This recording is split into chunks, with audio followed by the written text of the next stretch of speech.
Hello, welcome back again for the episodes of parenting. लहान मुलांची एक म्हणजे तसे त्यांना खूप वेगवेगळ्या सवयी असतात किंवा त्यांचे बिहेवियर ट्रेड ज्याला म्हणून आपण ते ट्रेड्स खूप वेगवेगळे असतात.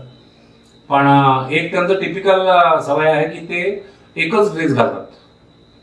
म्हणजे अंघोळ करून सकाळी आले बाहेर आणि त्यांना विचारलं कोणता ड्रेस घालतो, तर ते त्यांच्या बास्केटमधून त्यांना जो पाहिजे तोच एक विशिष्ट ड्रेस जो आहे म्हणजे तो त्यांचा मोस्ट फेवरेट वगैरे असतो, तो तेच ड्रेस बाहेर काढतील आणि तोच ड्रेस घालतील. आणि हे प्रश्न तुम्ही रोज जरी विचारा तरी उत्तर बदलत नाही, किंवा सकाळ दुपार संध्याकाळ असं अल्टरनेटिव्हली विचारून पहा तरी ते उत्तर बदलत नाही. And that puts us in the problem many times. आता पहिली गोष्ट अशी की असं एकच एक ड्रेस घालणं चांगलं आहे का? पॉझिटिव्ह रिपरकेशन हे आहे की he is passionate for the thing what he likes. त्याला तो रंग किंवा तो ड्रेस आवडतो आणि तो आवडतो तर जे आवडतं ते पुन्हा पुन्हा करण्याची नॉर्मल टेंडन्सी असते. तो ते तितक्या पॅशनेटली करतो की त्याला चॉईस जरी दिला म्हणजे इफ गिव्हन ए चॉईस तरी तो ड्रेस काढेल आणि तो ड्रेस घालेल. तर हे एका अर्थाने चांगलं लक्षण आहे की तो तितक्या पॅशनेटली कोणती तरी एक गोष्ट करतोय. दुसरी गोष्ट नो डाऊट की लॉंग रन मध्ये खूप विचार केला तर मला असं वाटतं लाईफमध्ये असं दरवेळेला होत नाही की जे तुम्हाला आवडतं तेच तुम्हाला करायला मिळतं, आणि काही वेळेला जे आवडत नाही तेही करावं लागतं. याची मेंटल प्रिपरेशन जी आहे ती करण्याची कदाचित ही सुरुवात आहे असं मला वाटतं. आता ती करताना आपण त्याचं पकडं धरलं, दोन काय दिले धपके ठेवून is this the way out, किंवा आपल्याला काय करायचं हे आपल्याला कळलंय की त्याला आपल्याला मोल्ड करायचं आहे की दुसऱ्या पण ड्रेसला त्यांनी हो म्हटलं पाहिजे, तर ते कसं करायचं हा याच्याकरता चॉईसेस वेगवेगळे. त्याला मारटोक करणं हा नॅचरली इलाज नाही, कारण इतकं काही त्यांनी त्याच्यात गुन्हा केलेला नाही. दुसरी गोष्ट ते बिहेवियर मोल्ड व्हायला पाहिजे हे आपल्याला कळत आहे, तर आपण त्याला चॉईसेस देऊ शकतो. बऱ्याच वेळेला असं सुद्धा असतं की आपण त्याच्याकरता नवीन ड्रेस आणला, कंसात आपलं किती प्रेम आहे त्याच्यावर, आपण त्याला वेगवेगळे ड्रेस आणले म्हणून त्याने ते घातले पाहिजे, आपलं लेकरू छान दिसलं पाहिजे, ही त्याच्यापेक्षा जास्त आपली म्हणजे पेरेंट्सचीच गरज असते. स्पेसिफिकली जेव्हा आपण कुठे बाहेर जातो, फंक्शन मध्ये चालले तुम्ही, लग्नामध्ये चालले कोणाच्या किंवा पार्टीज मध्ये चालले, तर आपण आपल्याविषयी कॉन्शियस, आपल्या पार्टनर विषयी ओव्हर कॉन्शियस, आणि आपल्या चिल्ड्रन विषयी काय म्हणूया सुपर ओव्हर कॉन्शियस. किंवा मला काय घालायचं आहे, मी कपडे घातले, I am looking fine, I suppose that I am looking best, मी जितका बेस्ट दिसू शकतो तितका बेस्ट मी दिसतोय.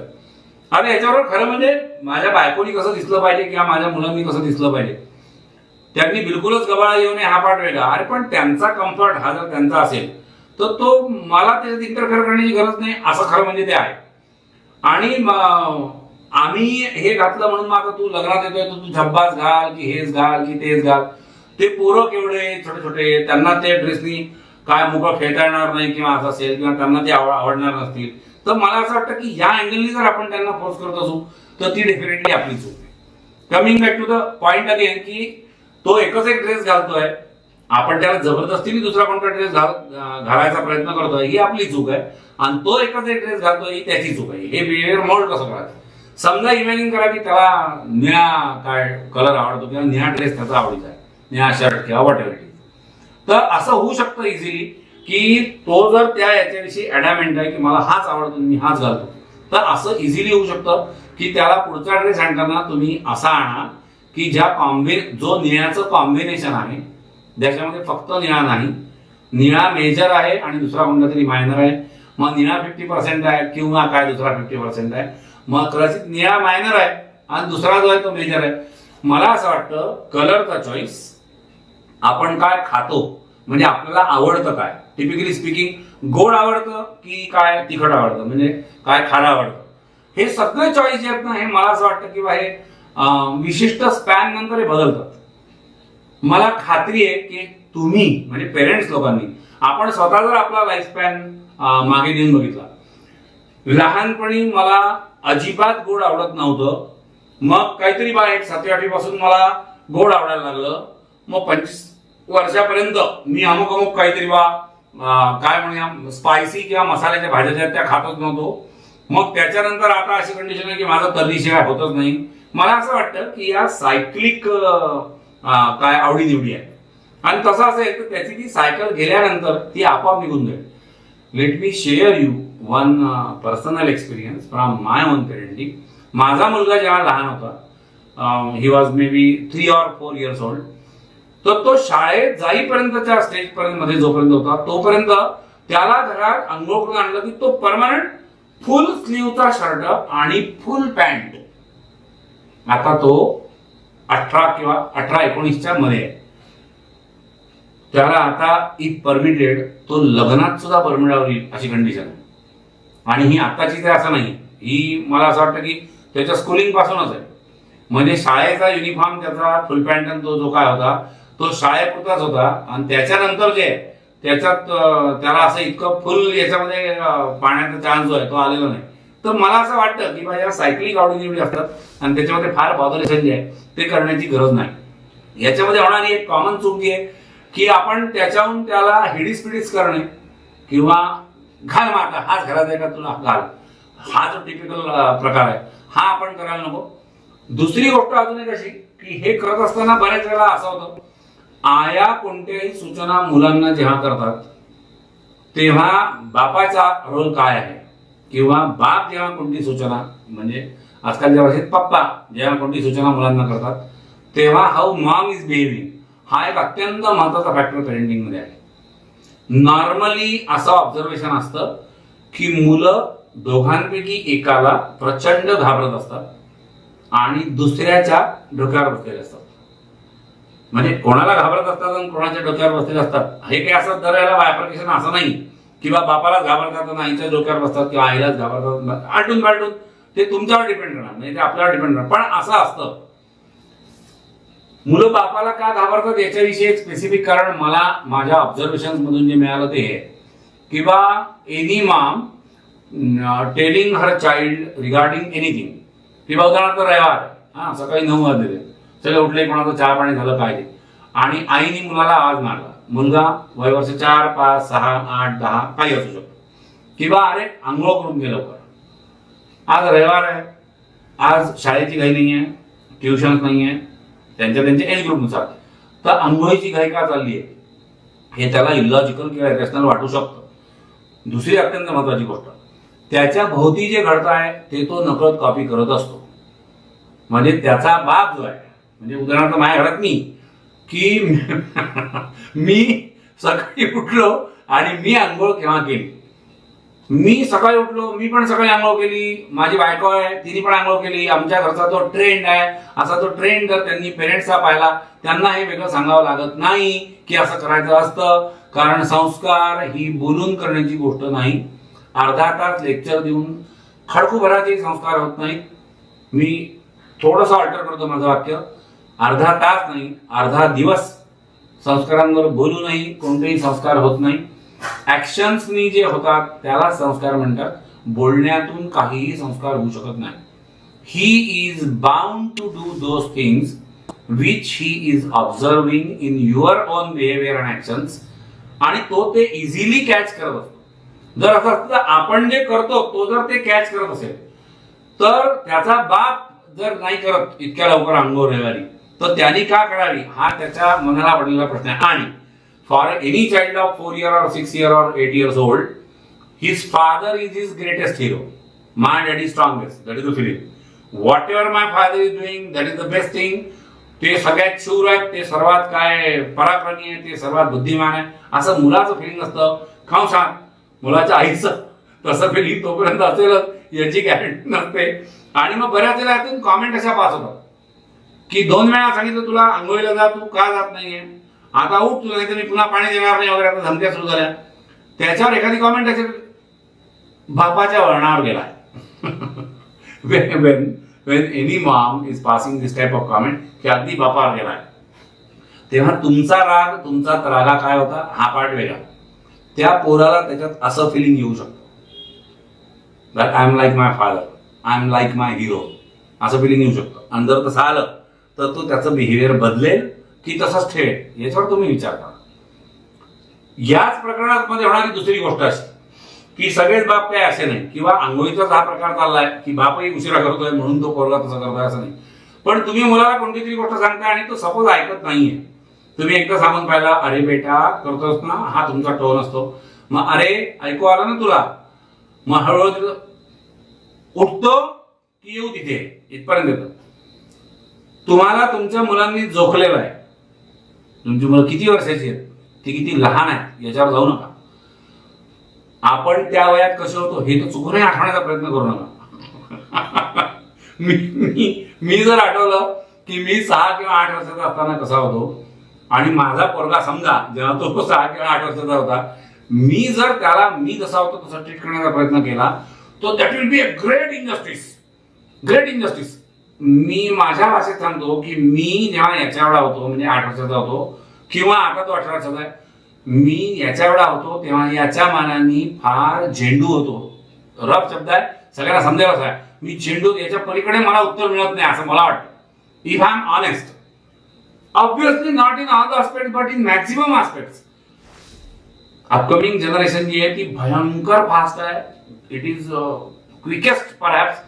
त्यांचं इंटेलिजन्स म्हणा, त्यांची अडॅप्टेबिलिटी म्हणा, ही आपल्यापेक्षा वादातीतपणे चांगली आहे. कारण थंब रूल आहे की ती नेक्स्ट जनरेशन आहे. जर तसा असेल तर तेव्हाच्या एक्सपेक्टेशन नुसार आपण काही सूचना करू तर या ते पोरं किती मनावर घेतील किंवा कोण सांगताय म्हणून ते किती इंटेन्सिटीने ऐकायचं याच्या आडाखे त्यांच्या डोक्यात झाले असतात.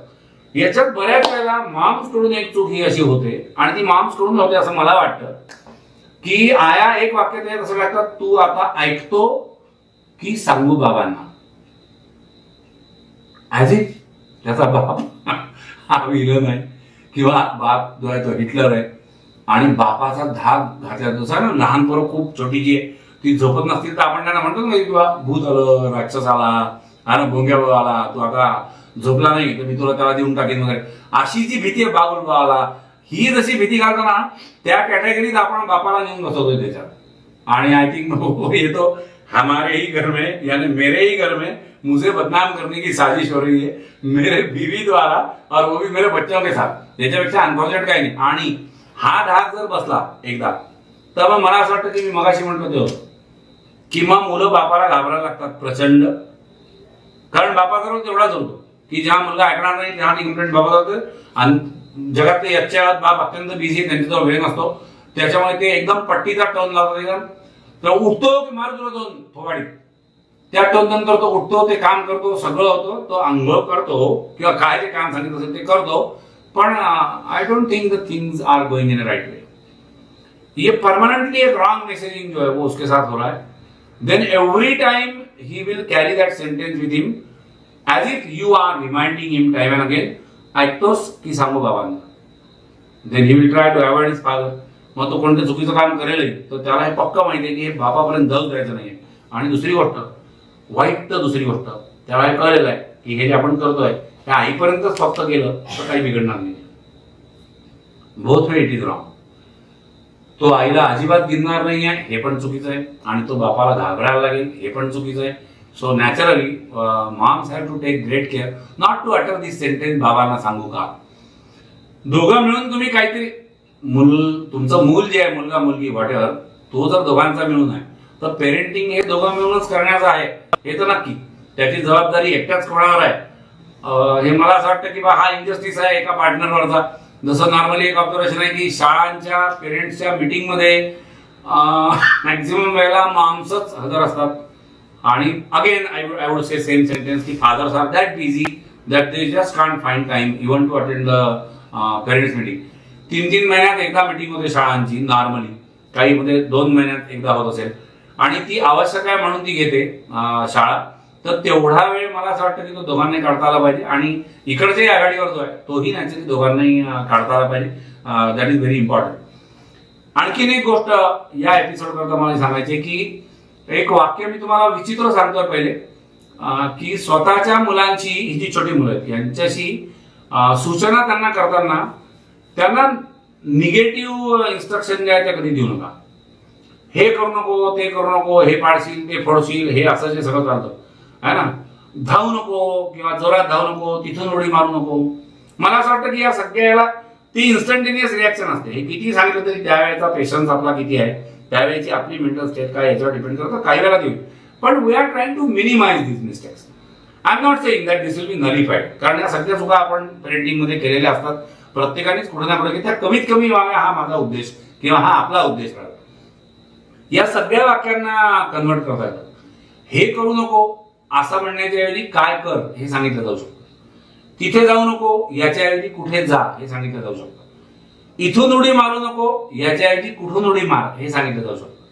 आणि हे आपण एक 2 सेकंद, फ्रॅक्शन ऑफ सेकंद जर विचार केला की आपल्या डोक्यात ते आलं की असं मी धावू नको किंवा काय तिथून उडी मारू नको, तर एक फ्रॅक्शन ऑफ सेकंद आपण पॉज घेतला तर आपल्याला पुढचं वाक्य सुचू शकतं की तू तिथून मारतोय ना, एक पायरी खाली उतर, 4थ्या पायरीवरून नको मारू, 3ऱ्या पायरीवरून मार.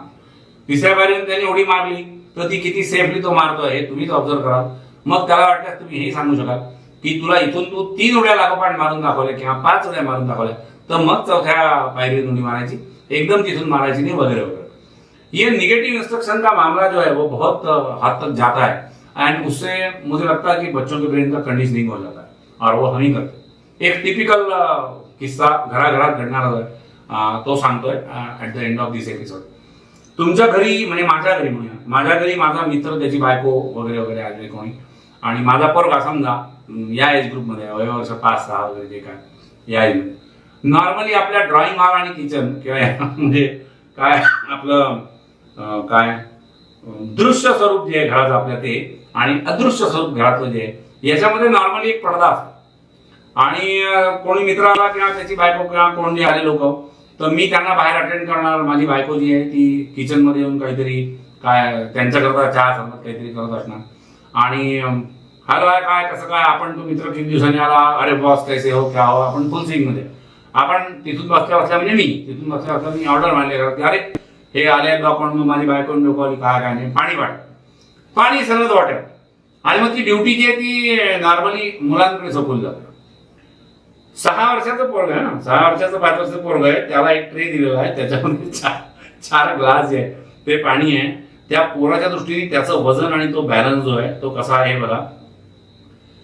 इकडून बाग सांगताला अरे चिंटू काय दे, माझ्या मुलाचं नाव किंवा तुमच्या मुलाचं जसे द्या, चिंटू आईला म्हणा पाणी दे किंवा पाणी आण. इकडे आईने तो त्या ट्रे भरून दिला, आईने ट्रे भरून दिला, त्याच्या हातात ठेवला आणि त्याच्याबरोबर एक अत्यंत मौल्यवान सूचना केली, वेंधळेपणा करू नको, फाडशील बरं, नीट नाही. हे सुद्धा वाक्य चांगलं होतं पण ती सूचना अशी आहे. मागच्या वेळेला आठवत आहे का, हा अजून ऍडिशनल बोनस आहे. ते पोरग किचन मधून ते निघलं, it's a great task for him. मग ते मध्ये आलं जिथे तो पडदा लावलेला आहे, दोन्ही हातात ट्रे धरलेला असताना पडदा बाजूला कसा करायचा, that's again a great task for him. I am very busy in the drawing hall. मी ते बघतो आणि त्याला पाहतो मी की हा पडदा क्रॉस करून येतोय. मी तिथून त्याला करतो की अरे नीट आण बरं, बाबा फाडशील. कशामुळे माहित नाही, ते पडतं, ट्रे पडतो, काय ग्लास पडतात, आवाज होतो, पाणी सांडतं, सगळं होतं आणि माय आणि बाप दोघंही एकाच वेळेला जिंकल्याच्या आविर्भावात होतात.